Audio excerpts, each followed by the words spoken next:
There are a lot of soundtracks from The Legend of Zelda, and lots of them are showed within a symphony traveling across the world. I interviewed producer Jason Michael Pohl about his symphony named the Symphony of the Goddesses. It was just a kind of a natural progression, having produced some of the Final Fantasy concerts in the beginning. So obviously between Final Fantasy and The Legend of Zelda, they were the ones that I thought would be suitable for a full concert devoted to them. So it was very natural for me to do a concert based on The Legend of Zelda. You know, I've obviously grown up with the game. We're 38, so it was one of my first games I ever played on the NES. So, and yeah, of course, it's been part of my childhood, and now obviously being a part of it, being able to bring the show to hopefully hundreds and thousands of fans all across the world, it's been a treat. It's a dream come true. There are a lot of soundtracks, and if you want to listen to them all, that would be a pretty hard job. Since you have to listen to a track list at about hours, probably days full of music. And I was wondering, could you tell us, how did you select all the soundtracks that are performed as this show?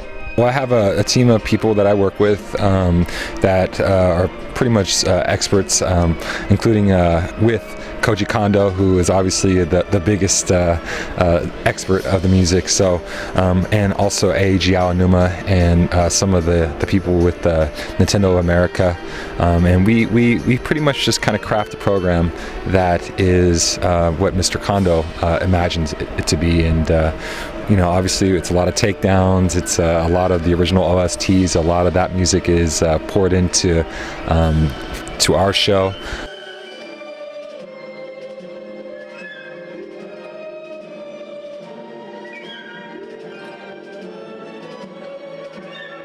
Well, I'm a big fan of Majora's Mask, and I'm also a big fan of the arrangement that I worked on very much, A Link Between Worlds. I like it a lot. It turned out really good, and I also like the boss battle medley. It brings back a lot of good memories, and it's also kind of one of those pieces that really wakes you up. You know, it's not easy to perform.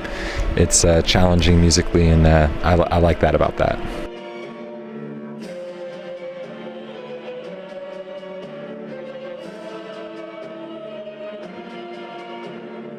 Not only the original soundtracks are important for the Legend of Zelda games, but there are also a lot of instruments in the game themselves. I was wondering, in the Wind Waker you can control the wind, and in the Twilight Princess you can howl to the moon. What is your favorite instrument showed in the whole The Legend of Zelda franchise? That's a good one. You know, obviously the ocarina, which is an instrument that is very much the instrument, but I also like the harp. I've always been a big fan of harps, and as you can see here tonight, we have 2 harps, which is really cool, and so that's maybe why we have 2 harps, is I'm a big fan of the harp. You know, but it's also a tricky instrument too, so it's kind of give or take. Not every harp is going to be perfect. But yeah, so those are really 2 instruments that I really like, and they're also very much presented here. Ocarina, no, but what we do have is a piccolo and also a flute, which is it's going to mimic the sound of the ocarina.